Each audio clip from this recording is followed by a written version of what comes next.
Good day, everyone. Today we are going to discuss our chosen topic, which is nepotism in a workplace.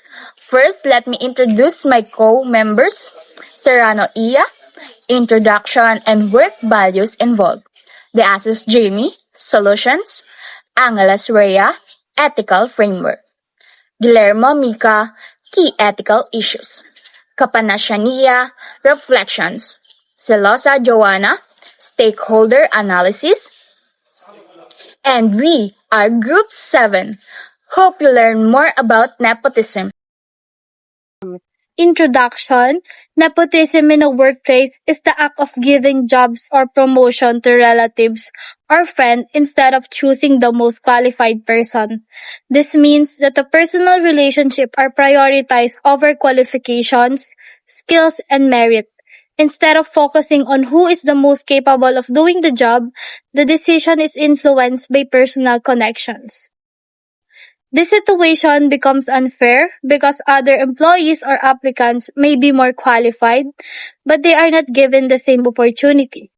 They may have the right skills, education, and experience, but they are overlooked because someone else has a personal relationship with the person in authority. This removes fairness in the recruitment and promotion process. Nepotism also affects equal opportunity in the workplace. Equal opportunity means that everyone should have the same chance to be hired or promoted based on their abilities. However, when nepotism happens, equal opportunity is not practiced because some people are given advantage based on the relationship instead of the qualifications. Because of this, nepotism creates unfair treatment among employees. Some employees may feel that they are not valued even if they work hard. However, when nepotism happens, equal opportunity is not practiced because some people are given advantages based on the relationship instead of qualifications. Because of this, nepotism creates unfair treatment among employees. Some employees may feel that they are not valued even if they work hard. They may feel discouraged because their effort do not lead to the opportunities for growth. This affects their motivation and how they see their future in the organization. Nepotism can also create an unhealthy work environment. When employees see favoritism, they may feel that the system is unfair. This can create negative feeling, disappointment, and loss of trust. Employees may begin to question the fairness of the organization. In this case, nepotism happened when a less qualified relative was chosen of a qualified employee. This showed that the decision was influenced by personal relationship instead of qualifications. Because of this, the more qualified employee was not given the opportunity even though they deserve it. This situation raises ethical concern because workplace decisions should be based on fairness, merit, and qualifications. Ethical workplace ensures that everyone is treated equally and given the same opportunity to succeed. Key ethical issues. The first ethical issue is unfair treatment. Unfair treatment occurs when the hiring process is not based on fairness or qualifications. Instead of hiring the most qualified applicant, decisions are influenced by personal relationships. This is unethical because it removes the chance of other employees or applicants to be treated equally. Every qualified applicant expects to be evaluated based on their skills, experience, and merit. When recruitment is unfair, employees feel that their efforts and abilities are not recognized, which can lower motivation and trust in the organization. The second ethical issue is favoritism. Favoritism happens when someone receives special treatment because of personal connections. For example, a relative or friend may be given priority in promotions or opportunities, regardless of qualifications. Favoritism is unethical because it creates advantage for some while others are ignored if they are more deserving. Employees who experience favoritism may feel discouraged, demotivated, and undervalued.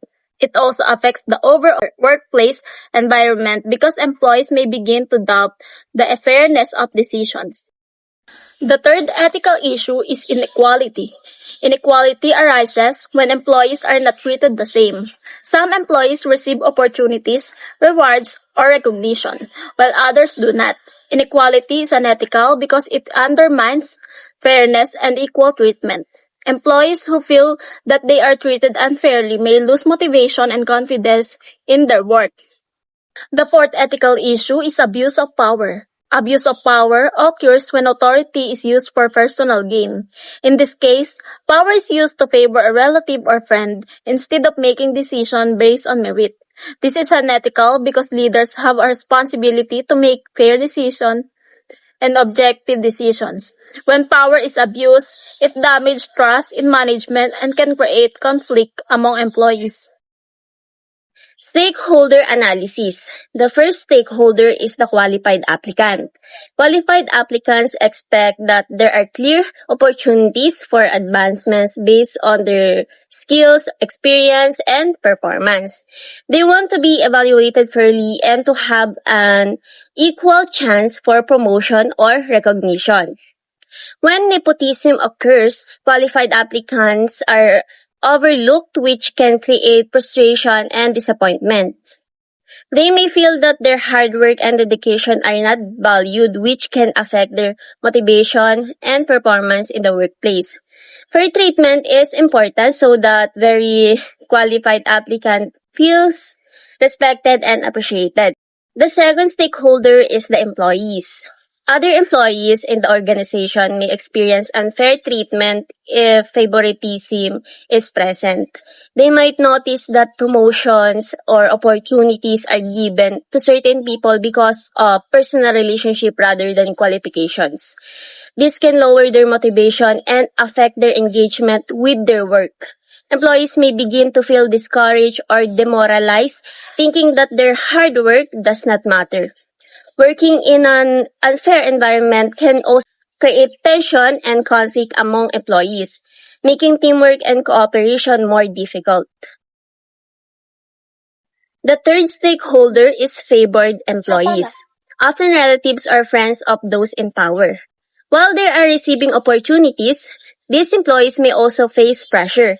They may feel that others are watching their every move, questioning their qualifications and credibility. This can create stress even though they are being favored. Being in a position of favoritism can make it difficult to earn respect from colleagues, and they may struggle to build trust or maintain positive relationships with their peers. The fourth stakeholder is the organization itself. The organization may face serious risks due to nepotism. Productivity can be reduced because employees are less motivated and may not trust management. Decision-making can be weaker if promotions are not based on merit. Teamwork can also suffer when employees feel that favoritism is influencing how people are treated. The overall workplace culture can be negatively affected, which may harm the organization's long-term success and reputations. The fifth stakeholder is customer or clients. Clients and customer may be affected indirectly. If unqualified individuals are hired or promoted due to favoritism, they may not provide the same quality of service as qualified employees would. This can lower customer satisfaction and affect the organization performance in delivering excellent service. Ethical frameworks. First, utilitarianism. Under utilitarianism, the focus on the overall consequences of an action and whether it produces the greatest good for the greatest number of people. In this case, the promotion of the manager's relative is considered morally wrong because it caused more harm than good. Although the niece benefited from the promotion, many employees were negatively affected. They became discouraged, loss of interest in their work, and felt demotivated. This lowered workplace morale and created the unhappiness among employees. Utilitarianism emphasizes the importance of considering the impact on everyone involved, not just a single individual. Next, virtue ethics. Virtue ethics focuses on the character of the person making the decision rather than only the consequences. In this case, the manager demonstrated favoritism, which reflects negative character traits such as unfairness and lack of integrity. A good leader should exhibit virtues like fairness, honesty, and equality. Leaders are expected to treat employees based on their merit and qualifications rather than personal relationships. Favoritism in this case shows that the manager did not uphold these virtues. Employees are likely to feel that the system is unjust, and this creates a culture where unethical behavior is tolerated. Virtue ethics highlights that ethical decisions are not just about rules or outcomes, but about demonstrating moral character. Leaders set an example for their employees, and acting with fairness and integrity encourages a positive and ethical workplace culture. Finally, moral positivism. Moral positivism states that right and wrong depends on rules or laws. In this case, the promotion may be judged based on company policies. If the company has a rule against nepotism, the promotion is considered wrong because it violates that rule. However, if there is no rule prohibiting nepotism, the action may be not considered wrong under company policy. Moral positivism emphasizes that ethical decisions are sometimes determined by following established rules, even if an action may feel unfair or unethical. If it does not violate the rules, it may be legally acceptable. This framework shows the importance of having clear company policies on ethical practices like nepotism. Rules help guide managers and employees to make fair and consistent decisions. Work values involved. The first work value is fairness. Fairness is important because every employee deserves to be treated equally and judged based on their skills and qualifications.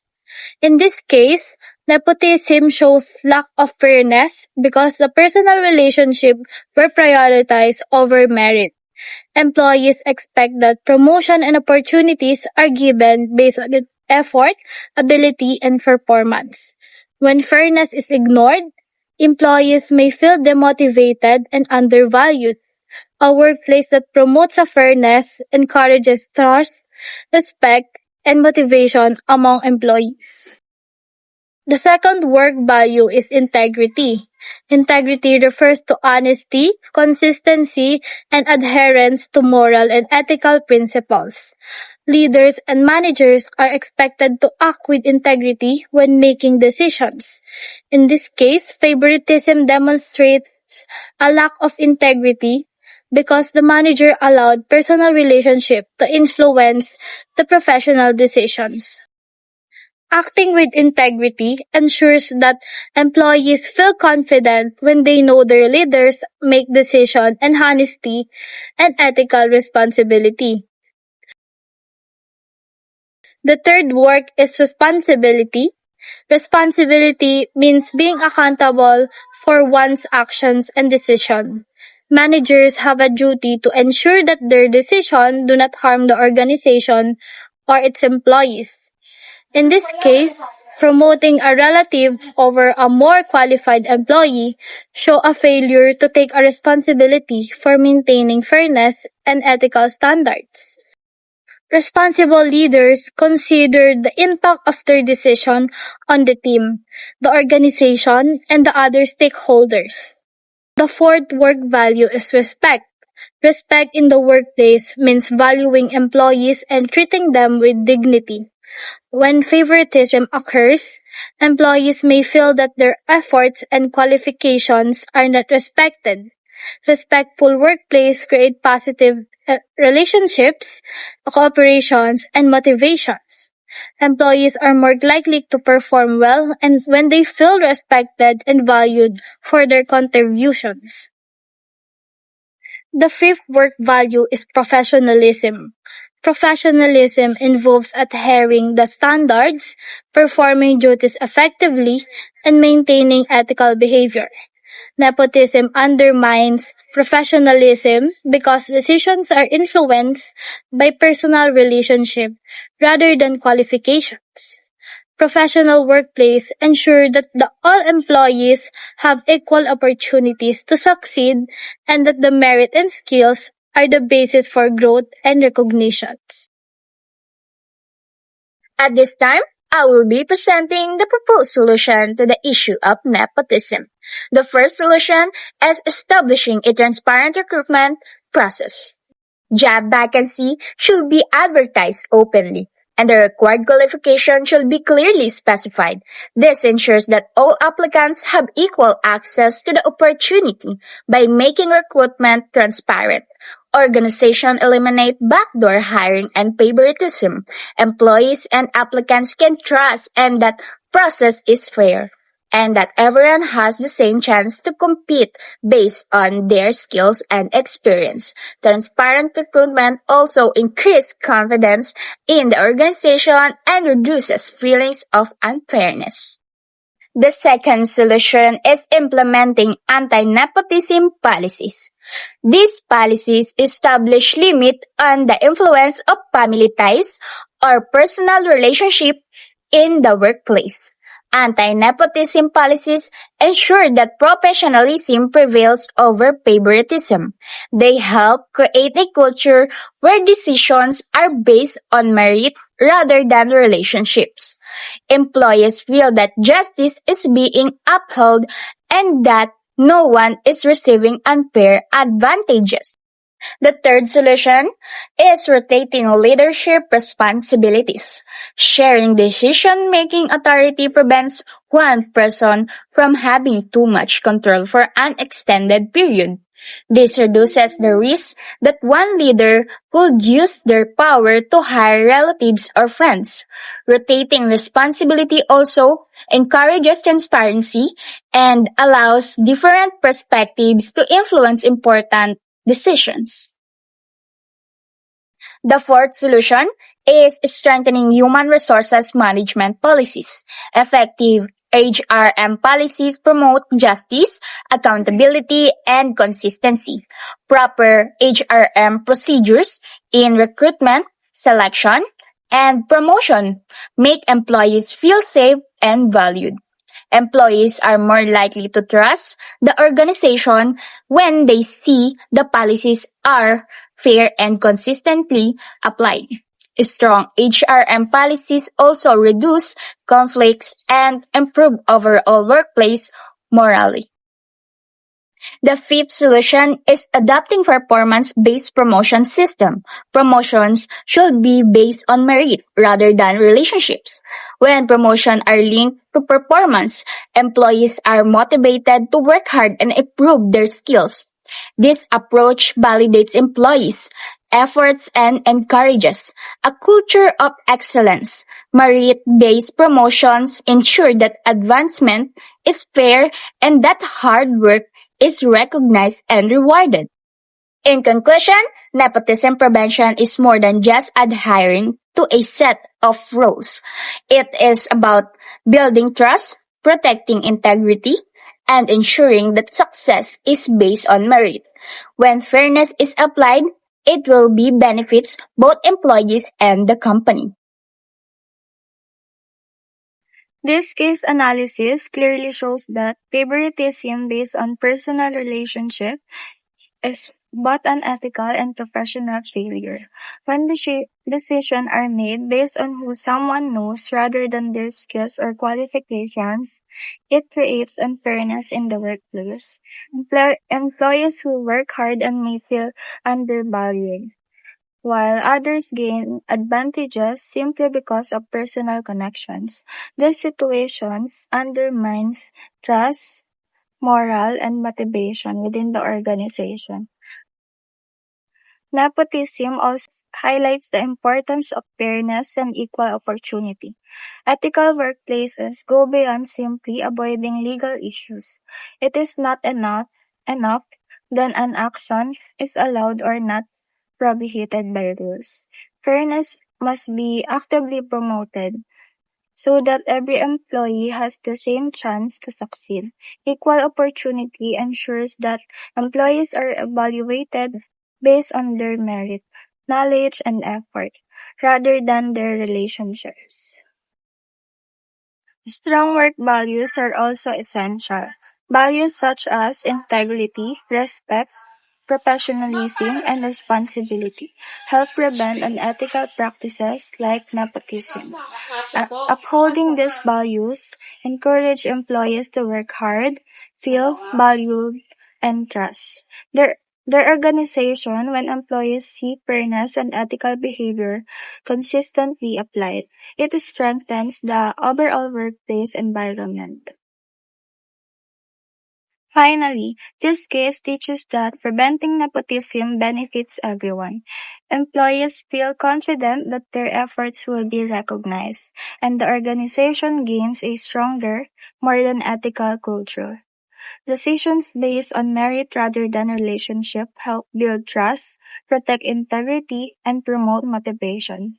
Ultimately, ethical practices create a professional and fair workplace where everyone has the opportunity to thrive. Hope you learn more about nepotism. Thanks for watching.